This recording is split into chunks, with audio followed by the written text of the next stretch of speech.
Don't you think there's a case, given the level of crab mortality and other crustaceans, that there's a sort of precautionary principle case that we should be doing testing of the seabed where we're going to do major dredging next to prospective new free ports to test in advance whether crabs might be affected, rather than after the event saying, oh no, there's another few million crabs dead, we must have another look, and it might not be this phantom pathogen we refuse to look for.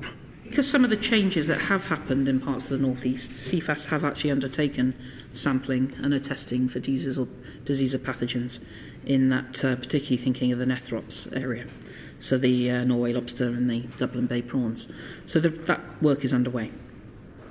Right. And then in terms of you'll be aware that and we had testimony, very saddening testimony from fisher men and women who'd had multiple generations of fishing in their family, and now because of the devastation of the crab stocks, and as you know, crabs and lobsters take 5 or 6 years to mature, they're going to have to sell up their boats, and that's the end of their living forever.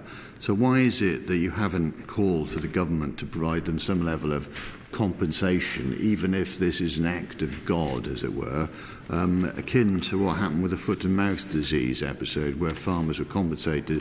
Are you treating fishermen differently to other people who've had their lives ruined? In terms of foot and mouth, the government required, as it does on aspects of avian influenza, to kill the animals that were healthy, and compensation was paid for that.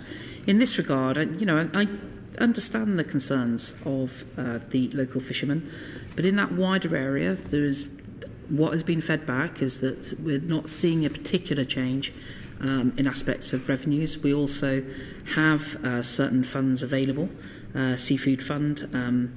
I met 2 of the local MPs just recently talking about how there might be access to some of that funding to help in terms of reinvestment in kit or other facilities that may be possible in order to help the fishermen in that area.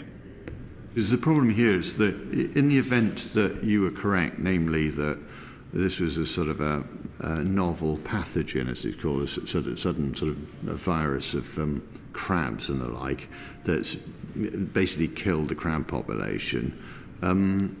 What confidence can the local community have that they can sort of over time rebuild that, or what confidence have you that that pathogen might not suddenly spread from the Tyne Tees, where it seems to be uniquely of infecting things, to go around the whole coast, destroying our entire crab and lobster stock? And if that is a possibility, why aren't you testing for it? It seems completely irresponsible.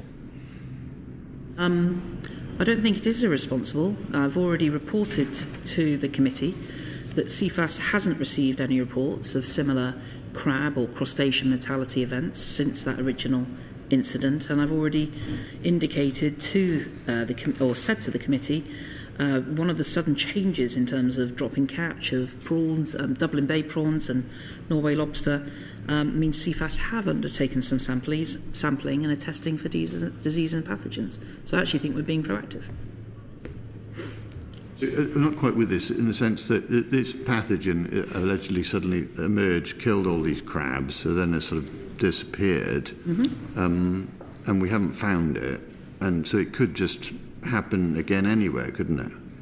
It seems a farcical explanation to me, I've got to say, but assuming that is the explanation, that implies that could just spontaneously happen again, and we don't know what we're looking for, and we're not even looking for what we're looking for.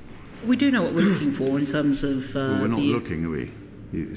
We do know what we're looking for in terms of the similar crab and crustacean mortality events. None have been reported.